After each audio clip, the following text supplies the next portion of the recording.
वळ्यात पुढच्या आणखी एक महत्त्वाच्या बातमीकडे पुण्यातील जैन बोर्डिंग व्यवहार प्रकरणात धर्मादाय आयुक्तांसमोर आज सुनावणी होणार आहे। व्यवहार रद्द न झाल्यास 1 नोव्हेंबरपासून आंदोलन करणार जैन समाजानं हा निर्णय घेतलाय। धर्मादाय आयुक्तालयाच्या अधिकाऱ्यांनी जागेची पाहणी करून आपला अहवाल धर्मादाय आयुक्तालयाला पाठवलाय। सूत्रांच्या माहितीनुसार या अहवालात वादग्रस्त जागेवर मंदिर असल्याचं नमूद करण्यात आले। तसंच जैन बोर्डिंगची जागा विकत घेणाऱ्या विशाल गोखले बिल्डर्सनं या व्यवहारातून आता माघार घेतली आहे।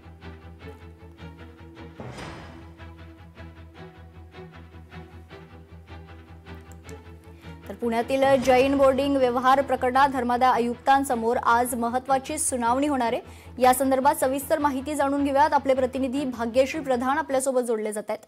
भाग्यश्री, खरं तर जैन बोर्डिंग व्यवहार प्रकरण चांगलंच तापलेलं आहे। जी जमीन विकत घेणार होते त्या बिल्डर्सने देखील आता यातून माघार घेतलेली आहे। भाग्यश्री,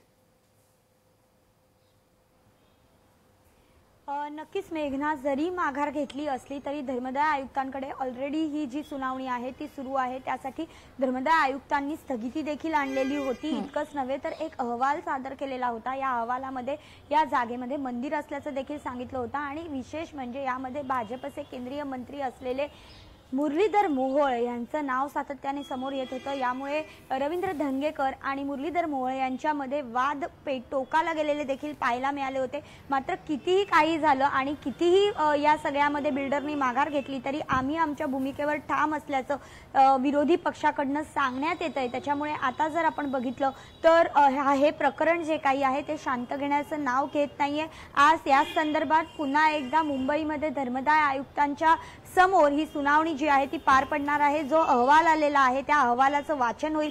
नेमकी ही जमीन कोणाकडनं कोणाला गेली, कशा संदर्भात याचे व्यवहार झाले, काय तिथे नेमकं उभं करणार होते।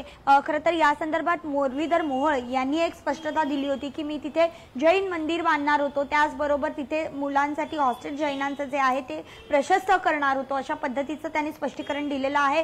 मात्र या मागचं नेमकं कारण काय होतं आणि खरंच असंच होणार होतं का, या सगळ्याची सुनावणी जी आहे ती आज धर्मादाय आयुक्तांकडे पुन्हा एकदा पार पडेल आणि त्यानंतर त्यानंतर तरी या प्रकरणाला फुल स्टॉप मिळेल का हे बघणं महत्त्वाचं आहे। लोकशाही मराठी ऐका, पहा, जागरूक रहा।